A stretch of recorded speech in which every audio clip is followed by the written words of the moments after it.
Science only deals with material things that can be physically observed. Yet it's always being driven by a mind, which is not a material thing. So the mind is always affecting our scientific experiments in some way. Every scientific experiment requires a mind to make observations, take measurements, and collect data. This means that every scientific experiment requires a source of consciousness in order to do it. The mind and consciousness are variables in every experiment that we don't understand how to account for it in a material way. Most scientific fields explain the universe through the cause and effect of various forms of matter. This can lead you to believe there's a deterministic feature in nature. This process works for the most part until you get down to studying the fabric of reality on the smallest quantum level. Quantum physics studies the level of reality where particles interact. Particles are the tiny building blocks which make up all of the atoms and forms of energy in our universe.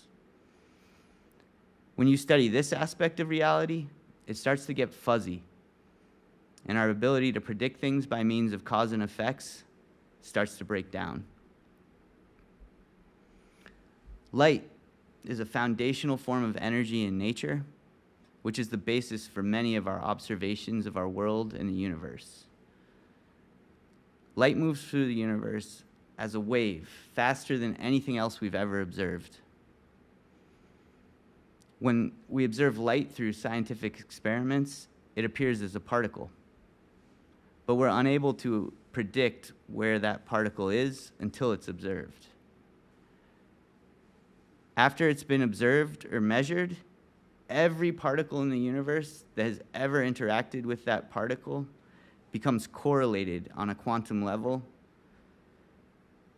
and that information is somehow transferred to every other particle that it's interacted with in the universe, regardless of how far away it is. It happens instantaneously. This means that the information is transferred faster than the speed of light. This correlation amongst the particles is called quantum entanglement. This phenomena of quantum entanglement has some very interesting implications. It suggests that the very act of observation changes the fabric of reality all across the universe instantaneously. This seems to undermine the idea that things in the universe are predetermined by some material set of conditions. This, to me, suggests that the fabric of reality only becomes fixed as it's observed by a source of consciousness.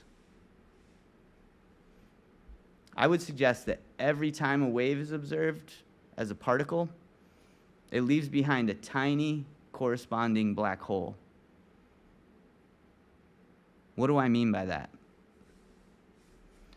Once the fabric of reality has been determined through observation, it leaves a series of imaginary possibilities that can only exist in your mind. You could imagine where the particle ended up in a different place or even an alternate universe. Those imaginary scenarios are not reality, but they could still affect your perception of reality if you think about them. All of these possibilities that could have happened only exist in a black hole. That black hole is the realm of your mind. So is this type of thinking real? All of these possibilities are not real in a material sense, but thinking can have an effect on your physical actions. So in that sense, they can still assert a force that affects reality.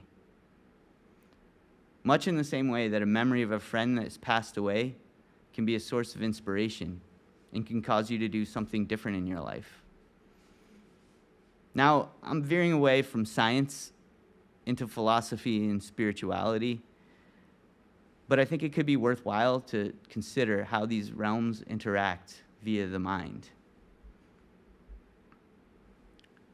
According to quantum physics, our observations cause correlation, which is a measurable effect, and it suggests that everything in the universe is entangled.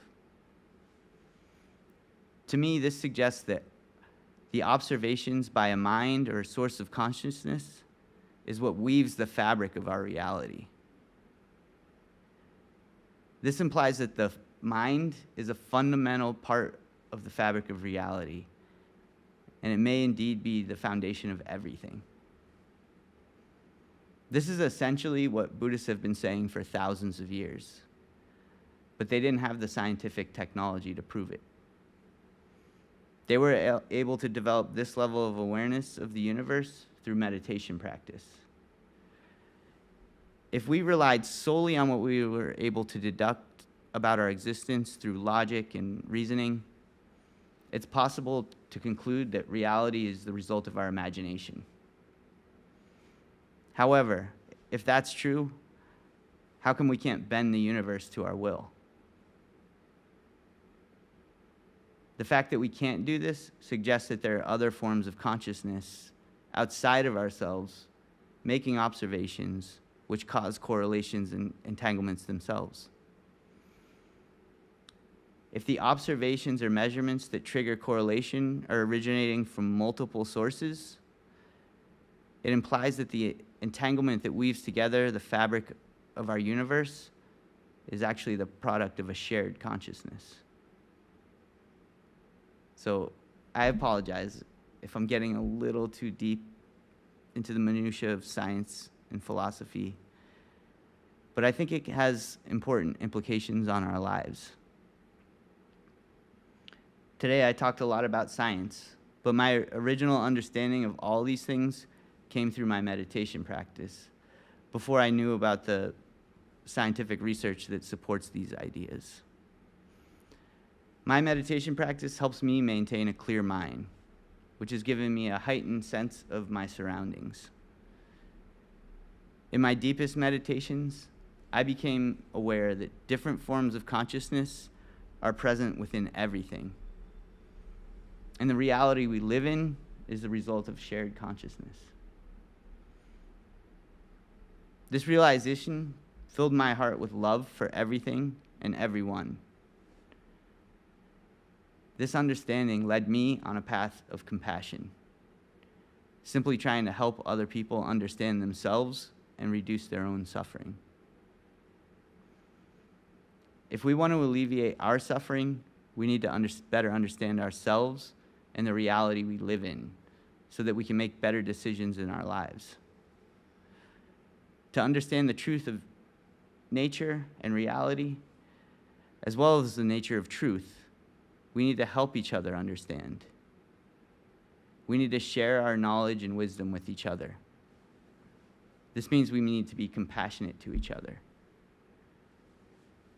So, in closing, if I could offer you any advice going forward, I would suggest to you to keep meditating a little bit every day and keep asking yourself these deeper questions about the nature of the world we live in. Be patient with yourself and be compassionate to yourself, and be patient and compassionate with other people. If you keep this practice going through all of the challenges that life throws at you, you can attain enlightenment and you can help others do the same.